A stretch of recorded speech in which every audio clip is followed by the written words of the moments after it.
The Rolex 24 Hours of Daytona was the first IMSA race that I watched, and I must say I had a really good time watching it. I watched more or less the whole thing with only a 10-minute or so sleep break, in order to get a race review to you guys. If I miss anything or make any mistakes, please do forgive me since I'm still familiarizing myself with the series. Anyway, without further ado, here's my race review after the flag of the Rolex 24 Hours of Daytona 2024.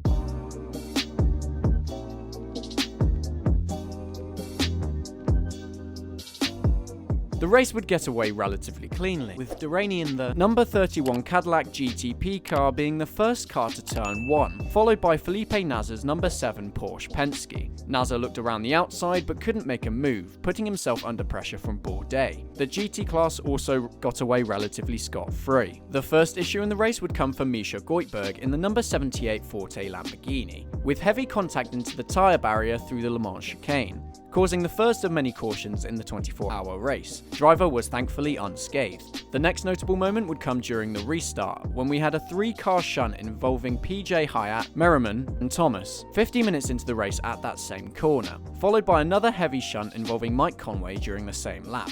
The next restart would be cleaner, with Ricky Taylor leading the way after pit stops, with Bourdais and Nasr scrapping behind for P2. We also had a close moment between Duraney, another GTP and an LMP2 car, into turn 1, which somehow didn't end up in a catastrophic accident. The next caution would be brought out by a heavy shunt for Stephen Thomas, leaving the Le Mans chicane. Again, Thomas was uninjured. As the sun set over the picturesque Daytona Raceway, Dixon would lead the way ahead of Jack Aitken, with as little as 0.3 of a second separating the two cars. The two were stuck behind a slew of GT traffic as they fought for the P1 spot. As dusk began to draw over Florida, Alex Palou would take the reins from Chip Ganassi teammate Scott Dixon, as he remained ahead of the Whelen Cadillac of Tom Blomqvist, whilst Felipe Massa would have a comfortable gap of 10 seconds in the LMP2 class. Tinknell in the number 64 GTD Pro car looked assured in P1, 20 seconds ahead of Juncadella in P2, with a close battle also coming into fruition in the GTD class. Our next caution would come at the hands of Lance Willsey in the number 33 American liveried LMP2 car, a car that for some reason couldn't seem to make it 5 minutes without experiencing an issue. We got back to racing in the dead of night, with Tom Blomqvist leading the way ahead of Martin and Campbell. Blomqvist's lead wouldn't last for long, however, with Campbell and the number 7 Porsche Penske overtaking him around the outside of turn 1, demonstrating the sheer pace that the Porsches had in the cooler conditions. At the 6-hour mark, we had a pass for the lead in the GTD class, with Fuoco overtaking Kenton Cook around the outside into turn 1. Despite going deep into turn 1, he managed to hold the inside into turn 3, and kept the position into turn 5, with some great racing between the two.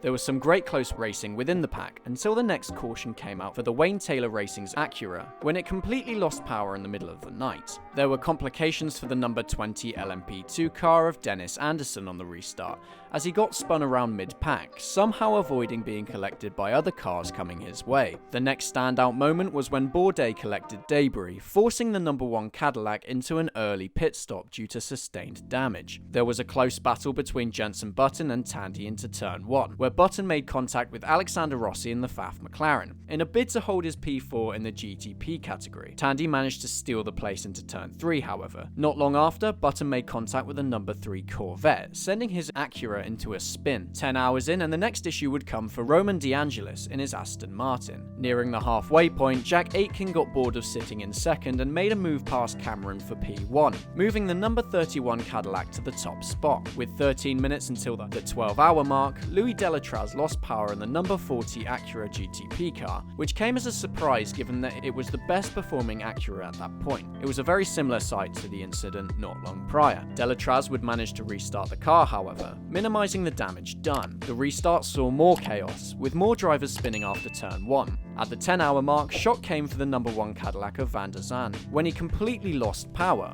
ruining what had been an impressive race for the team to this point. At the 9-hour mark, Christian Rasmussen would make a daring move for P1 in the LMP2 category, overtaking the number 99 car of Brabham to pinch first. The next bizarre story came from the number 3 Corvette, who, missing a rear headlight, also spat out flames, This somehow didn't affect the performance too heavily, however, as the Corvette powered on in the race. The fierce battling in the LMP2 class continued as the sun rose, with Jakobsen in the number 4 CrowdStrike car attempting to make a move on the number 18 Era Motorsport car of Zilich for the lead. With 6.5 hours to go, Jakobsen nearly seized the lead during a respectful lap-long battle. Battle continued for first in the GTP class between Aitken and Campbell, with 6 hours to go, 40 seconds ahead of the rest of the class, making it clear that the number 7 Porsche Penske and the number 31 Whelen Cadillac were the two cars to watch for the win into the final period. It would be Campbell who seized the lead, using back markers to compromise Aitken's run. The LMP2 class would be controlled by the number 4 of Jakobsen, with Snow and Morad both clear in the lead of the GTD Pro and GTD classes respectively. 4 hours to go and we saw a battle for the lead,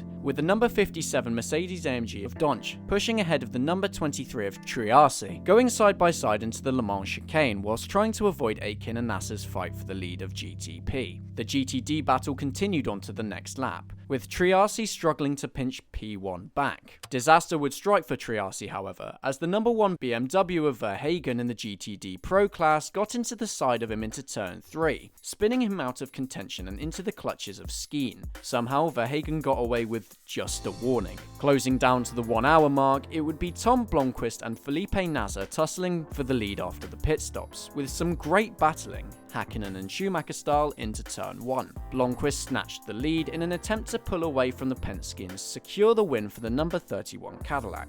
Blomqvist's gap would be slashed by another caution, this time for the number 12 Lexus of Parker Thompson, which dramatically caught fire leaving the pits, and the marshals didn't even try and help him put it out. Nasser managed to jump Blomqvist during the pit stop, causing nightmares for the Brit. 30 minutes remained and it would be Nasser comfortably leading into turn 1, with a number 40 Acura of Delatraz putting pressure on P2 after an incredible comeback following his technical problems. The number 7 and number 31 would remain close for the remainder of the race, with Blomqvist throwing everything he could into stealing back the position. There would be no hope for the Cadillac, however, with Nasser taking P1 at the line after fending off Blomqvist well. Speaking of the finish, when was it? There was confusion amongst the commentators and the teams because it wasn't made clear if there was 1 lap left or 2. Race control announced it seconds before Nasser crossed the line, causing mass confusion. Celebrations were delayed whilst it was confirmed that the race had in fact finished. LMP2 would be won by Era Motorsport's number 18 car, finished off by Christian Rasmussen, looking strong ahead of his IndyCar debut. GTD would be won by the number 57 Winward Racing Mercedes, whilst the 62 of Serra came across the line to win the GTD Pro category for Farizzi Competizioni. I really enjoyed this race. As mentioned, this was my first time watching IMSA, however I will certainly be following it this season. I found myself taking a liking to the number 31 Cadillac due to the prominence of Jack Aitken and Tom Blomqvist. Definitely not to do with the fact that I'm British. Did you guys watch the 24 hours and did you enjoy it? Let me know in the comments below. If you enjoyed this video, expect more to come because I'll be doing an after the flag for every IndyCar race this season, with the intention of doing some more IMSA stuff if you guys would like to see that. If you guys do want to see more, please subscribe to the channel and I will see you in the next one. But until then, take care and thank you for watching.